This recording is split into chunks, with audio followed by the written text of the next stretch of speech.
Yeah, you, come here. Haven't you heard?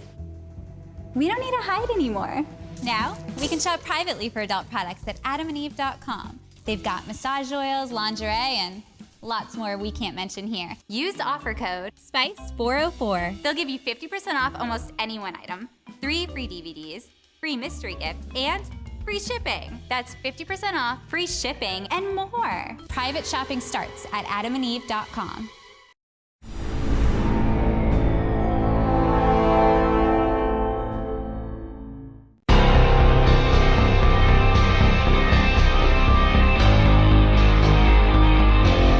Turnpike Sports Book Report.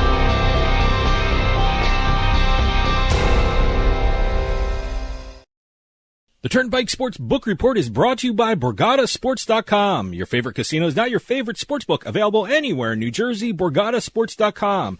Sign up at BorgataSports.com using our promo code PIKE, that's P-I-K-E. Make your first wager of $20 or more and you'll get $100 in free bets.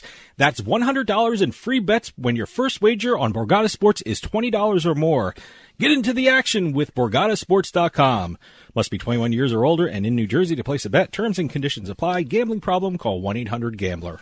And welcome to another edition of the Book Report where we've got, we got May and June numbers to report. In one instance, we have a state reporting both May and June numbers, by the way. Okay, just getting them over with? Exactly. Just throw them both out together. We got some launches to talk about, in terms of different states, different licenses being handed out. Legislative updates. We got one piece of legislation that deals with Native American legislation, and also a whole bunch of deals to talk about. As a matter of fact, we talked about one in the beginning of the show, which was with DraftKings and Major League Baseball. We'll hit that again a little bit today, too, in this edition, too. Let's start off with a couple launches. I thought this would be kind of different way to start. We usually start with legislation or even some of the deals or even numbers. But West Virginia, the Lottery Commission has granted Genius Sports a sports wagering license for the state, giving them 13 U.S. states under their belt for licensing. Boy, Genius Sports is in the news a lot. I mean, I'm doing an interview with the Professional Pickleball Association, and they did a deal with Genius Sports. Yeah. So, Genius Sports is pretty busy. Well, remember, Genius was one of the guys who did the deal with the NFL. Sure. So they're everywhere, and one of the biggest groups out there. Connecticut actually is moving along pretty quick with their sports betting launch here. Well, they have everything in place. They just passed the bill. Governor Lamont signed it. Connecticut Governor Lamont signed it. And they have now issued their first sports betting licenses to the Mashantucket Pequot, which is Foxwoods. And Mohegan Tribe. Of course, Mohegan Sun. Exactly. And also the Connecticut Lottery got their sports betting license. And as everyone's been following, DraftKings has partnered with Foxwoods for both fantasy and sports betting. As a matter of fact, the sports betting deal came in handy because they were able to pay what amounted to back taxes to keep operating the fantasy side of everything. The new law prohibits fantasy sports operators from operating within the state until they pay a certain amount and apply again for a license. A couple of the smaller operators are not operating right now in the state, but we have FanDuel and DraftKings. They both are operating fantasy sports-wise. And again, FanDuel did the deal with Mohegan Sun.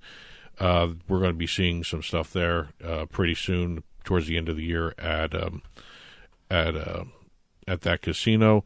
And again, the Connecticut Lottery Corporation is going to be able to do sports betting as well.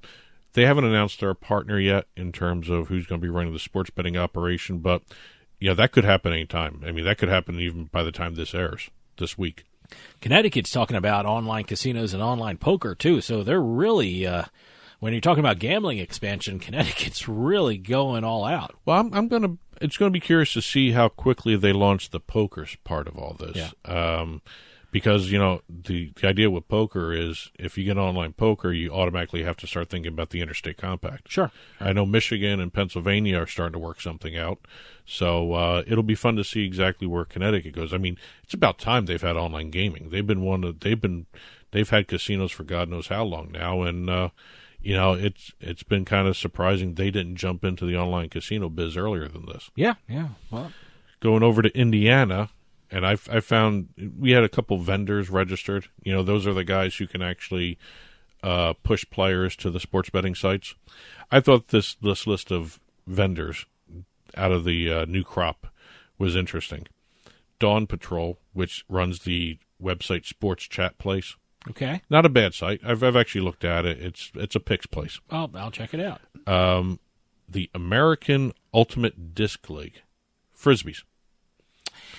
Now, during the pandemic, I was watching all different kinds of sports, and one of those sports I was watching, it was almost like golf, and with discs. Is this what we're talking about? No, this here? is like the one that looks like football. Okay, all right, because I was watching the one that looks like golf.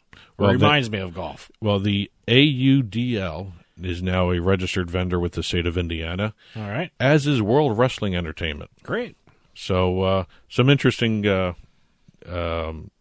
registrations there. I just thought those were kind of interesting, the different types that were being granted vendor licenses there. Moving over to some legislation, we're going to hit a couple of them. There was a lot of legislation around the country to talk about. Canada. Let's get that one right away here. The Ontario government has announced that they are creating a new entity to manage online gaming, including single-game betting in the province. Well, it's about time. The iGaming Ontario subsidiary will be part of the Alcohol and Gaming Commission of Ontario, and they'll conduct and manage new online game offerings in the province. It'll operate independently of the Alcohol and Gaming Division, but they'll have its own staff, but it will be still regulated by Alcohol and Gaming in Ontario. They expect that to be up and running by December. No other province has announced anything like that. Okay. But Ontario is supposedly the one that's maybe launching the quickest in terms of single game sports betting. Okay. They hope to be up by, if not the start of football, by the end of the year. And then two other provinces have said they'd be sometime early to mid 2022. Okay. National legislation was filed, and this actually is kind of interesting to keep an eye on because it does impact Florida. Two U.S. congressmen, and California Louis Correa and New York's John Cantno, have introduced legislation that clarifies that all wagers placed with servers on tribal lands would be considered gambling on tribal lands. Okay, I mean, it makes sense. this is in response to the lawsuit that was just filed. Well, correct? this was filed before the lawsuit. Oh, okay. All right. I thought this was It clarifies a where knee-jerk reaction to the lawsuit that was filed in Florida. Well, see, the Florida bill says it's giving the Seminole Gaming Tribe exclusive control over sports betting, basically. And the law says that sports betting has to occur on tribal lands. Mm-hmm. And the law in Florida says they can do it anywhere as long as the servers are located on tribal lands. Okay. The federal law is unclear at that point, and that's So they're just trying to clarify. they want to House Bill 4308. They want to be able to clarify what when a server is held on tribal lands, doesn't matter where the bet's placed. Okay. And they want to clarify that. And if this goes through, it kind of does affect the challenges made. Oh, it absolutely makes. I mean, they'll be affects dismissed. Florida. They'll be dismissed. Yeah, absolutely. Yeah. And I thought that was kind of an interesting little tidbit of legislation there. We've got Arizona issuing new rules. They're going to be issuing another draft of rules pretty soon. So I'll hold off talking about them until we see the second draft. Oregon, the Oregon Lottery runs the sports or monitors sports betting for the state, and it's run by Intralot. There is a bill, House Bill 2127, which would make the Oregon Racing Commission the new sports betting regulator. The Oregon legislature has not touched it for 5 months now. 5 straight months they haven't addressed it. It's sitting there. I guess they're not going to. I honestly don't know what they're going to be doing with that because it's kind of a unique thing to see a bill like that being ignored. I don't know if it's really being ignored. I think their schedule's just been filled with a whole bunch of other stuff going on. But, again, 5 straight months not talking about it. And, D.C. just did the audit of their Intralot sports betting industry there, and they weren't too happy with it. And that was kind of an interesting read. The Washington, D.C. audit. That was delayed for months upon months upon months in the first year. They're seeing problems that need to be rectified. So moving over to some numbers. Now, like I said at the beginning, we have May and June numbers to talk about. For one state, Delaware, we have May and June numbers to talk about. Oh, it's Delaware that launched by they set out their numbers, huh? They released both months at the same time. All right, okay. Revenue for June was $644,000. Let's see. In May, This is Delaware, right? This is Delaware. Right. It was a decline of almost 5% from May. Total sports betting handle in June was just under $6 million, down 15% from May's $7 million. And May was a 29% increase from April. Oh, okay. So, it's up and down. All right. Going over to Illinois. Illinois reported a sports betting handle of $507 million for the month of May.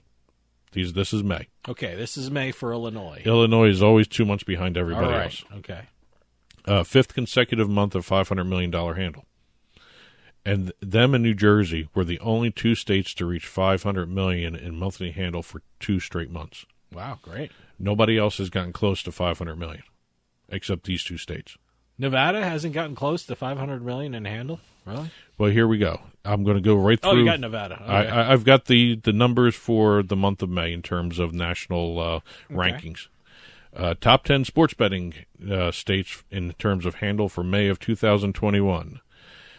$814 million for New Jersey. That's the top spot. Number 1, okay. Illinois was second with 507. Wow, okay. Not close between 1 and 2 there. Yeah, no, boy, that's a big gap. And then Nevada came in third with 477 million. I guess you could say that's kind of close to 500 million. Okay. Pennsylvania came in fourth with 447. Michigan was fifth with 257.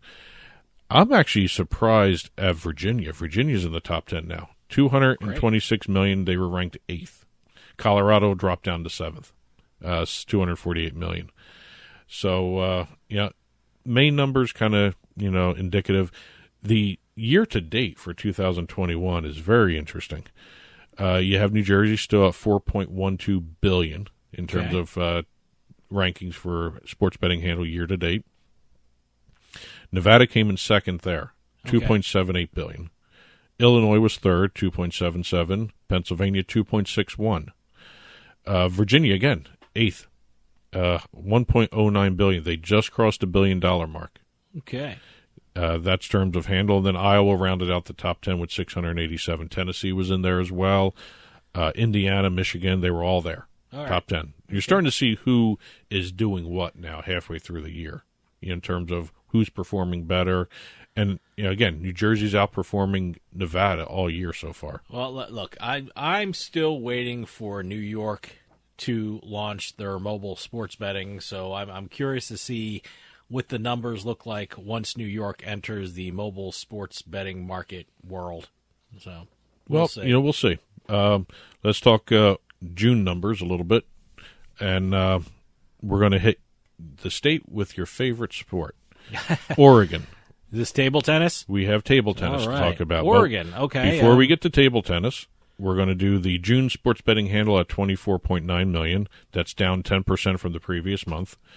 They haven't come close to their record month, which was January, $34.9 million. Okay. And I'm assuming that the Super Bowl had a lot to do with that one, too. Sure. Top sports in terms of handle. This is what I'm curious about. I want to see where table tennis fell. Basketball was the top sport, $12.9 million. Okay. Baseball, $5.5 million. Soccer, $2.4 million. Hockey, $933,000 in handle. All right. Tennis rounded out the top 5. So table tennis isn't in the top 5. No. Okay. As a matter of fact, the last month's top 5, it wasn't tennis, it was MMA. Okay. So tennis has ousted MMA for the 5th spot. What was a big month for tennis, though? But table tennis beat out MMA. Ooh, okay. Table tennis was, came in 5th in June with, $763,000 in handle. 15,000 bets were placed on table tennis. Revenue of $47,000 and a hold of 6.18%. So it came in. Table tennis didn't make it to top 5, but it was number 6. It was number 6. Okay. As a matter of fact, it was number 6 just by Absolutely amazing. a little over $100,000.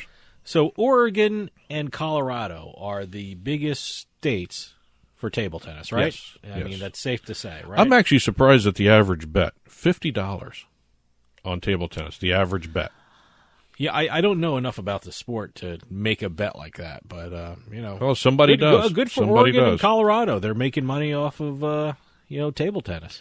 This is. I also notice. Every time Oregon releases their sports betting numbers, they actually list the number of registrations each month they get for new players. Oh, okay. And I noticed that. Let's see. I'm going to get the number right here.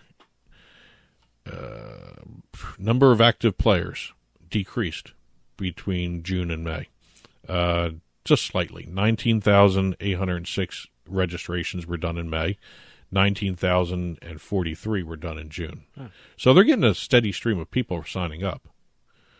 Okay. It's kind of interesting to watch that It's pretty number. consistent. I mean, maybe other people don't find that interesting. I find that interesting because we're starting to see more and more books worry about player retention more so than customer acquisition. Sure. And it's nice to see that customer acquisition is actually holding steady in terms of Oregon there. Let's talk, let's see, national sports betting numbers for year to date, because that was just released as well. Year to date national, $20.45 billion in handle. There was $4.57 billion through May of 2020. I think that was affected a little bit by the pandemic. Sure. Revenue, $1.425 billion. Last year was $275 million in revenue. Mm-hmm. Taxes, $208 million versus $47 million from previous year. And the national hold was around 7%, 6.97. Okay. So, we're seeing the industry continue to grow, and it's kind of fun to watch there. Going over to some deals, and we talked about this earlier in Turnpike, the DraftKings deal with Major League Baseball. They're having the expanded relationship, the hit it here sign in the outfield for the Home Run Derby, where they're giving away tickets to a World Series game. They've got the bet and watch, which I still find very interesting because you're able now to actually start watching through your app these That's games. great. That's great. Now, it's actually going to be interesting to see if they come up with how they're going to be doing it. Are they going to be separate betcasts? I don't know. The things I've watched on my phone through the sports books are a lot of soccer. The one thing I always found funny was darts. Darts, yeah. No, I watched darts and it was just a picture of the board with the darts actually hitting the board. You didn't even see the players throwing the darts. You just saw the board and the darts hitting the board. Well, I think I just said it before with Oregon, in terms of player retention versus new customer acquisition. We're starting to see sports books try and maintain not only a targeted range for getting new customers, but also they're trying to develop new content, I guess is the way to phrase it, in terms of retaining the customers they have. Because, a lot of times you place a bet, because of a promo that you see, and then sometimes the books don't even offer anything after that. So what do you do after that? Do you just make the one bet and you leave? Yeah. So, it's becoming part and parcel of running a sports book now, where you have to not only worry about customer acquisition, but also maintain customer retention. Yeah. Which is now becoming part of the marketing ploys too. I don't want to say ploy, but that was the only way I could say it. Okay. A couple other big deals here. PointsBet announced Drew Brees. Yes, I heard Drew Brees. Yeah, will now be their global brand ambassador. All right. He has actually got an equity stake in PointsBet as part of the deal. And he's going to be starring in and developing original content for PointsBet. And one of the things everyone's pointing out is Drew Brees was an analyst for NBC Sports for covering football. Yep. So with NBC Sports Edge, maybe you'll start seeing some interesting new betcasts. Yeah, it'd be interesting to look you don't for. You know exactly. PointsBet's been kind of very innovative in that area.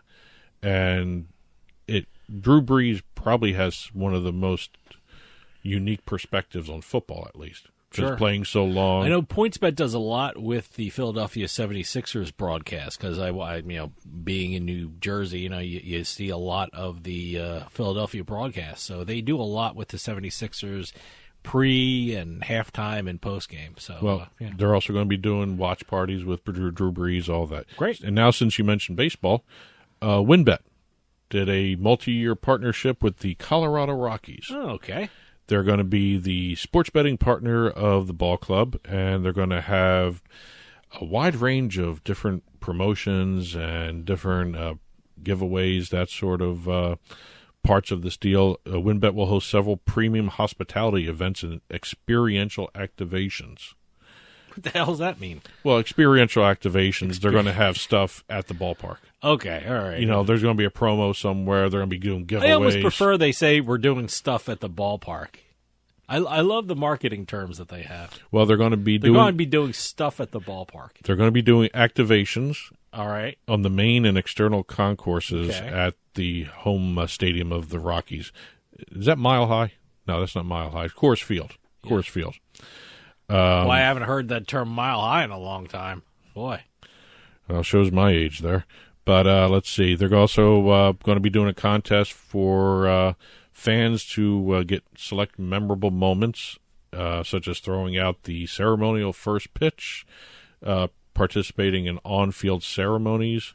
You're also going to start seeing WynnBET signage and branding behind home plate, main video boards in left and right fields, both pregame and in-game. And they're also going to be running in-game promotions such as trips to Wynn Las Vegas. I'm assuming they're going to be doing all the Wynn properties at some point. Mm-hmm. Let's see. They're also going to be seeing WynnBET branding built into the Rockies social media accounts, the MLB Ballpark app for their gateway into their team, and also WynnBET's going to be doing Spin the Wheel. It's giving users of WynnBET the opportunity to win lower level tickets to Rockies games. Oh, okay. Pairs of lower level, the more expensive ones. Yeah. So that's kind of a nice little. That's kind of a unique little giveaway there. FanDuel, I think we talked about. They did their deal with Mohegan Sun. Sure. For sports betting. They're going to have a temporary retail Mohegan Sun FanDuel sportsbook opening in September. Oh, wait, where? In Mohegan Sun, Connecticut. Okay, but do you know where that's going to be? They just said inside Mohegan Sun. Okay. And that's starting when? In September. Okay. And then they're going to have 4 live betting windows and 16 self-service betting terminals along with the temporary book. They're planning a permanent sports book being built later in the winter. Okay. Pending regulatory approval. Yeah. So, there's movement going with Connecticut. I think we talked about this earlier. Connecticut is moving. If Mohegan Sun's doing quickly. it, Foxwoods is doing it too. Well, Foxwoods should be ahead of them because Foxwoods did the deal with DraftKings before this deal with FanDuel came around.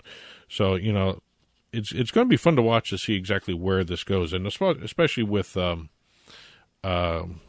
Connecticut Lottery getting involved. Supposedly, they're looking at taking one of the, I think the Hartford Center, the XL Center, whatever they call it, downtown Hartford, and putting some sports betting into that. So, may see a big old sports book in downtown Hartford at some point with the Connecticut State Lottery there. Speaking of table tennis. Table tennis? Yes, I got another deal involving table tennis. The Setka Cup, which is powered by Better. And we talked about the Setka Cup for beach volleyball last week. They did the deal with beach volleyball.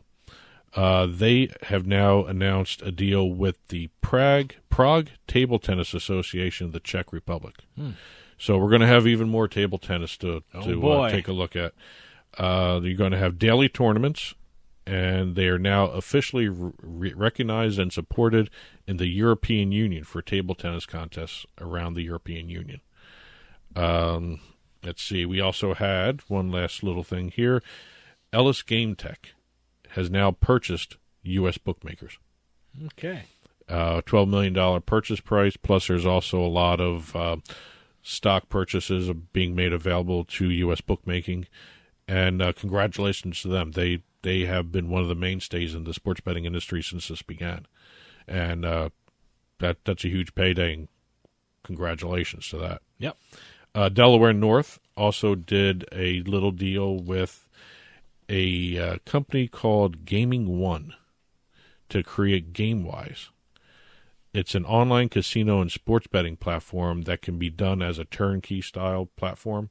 Basically, it's all pre-made. Oh, You just put a skin on it. Oh, all right. Okay. It's a cheaper version of running a sports book. That's Okay. how the lower level sports betting operators that don't rise to FanDuel, BetMGM, all those guys, the big players, they can get their own sports betting platform, their own online casino platform. It's already done for them, through right? Delaware North. Okay. And also Betly, which is Delaware North's gaming app. Oh, wow. That's going to okay. be distributed on this platform as well. So that's a nice little alternative market being generated there too. Absolutely, These turnkey absolutely. things to allow other players to get into the sports betting industry, which is kind of nice to see.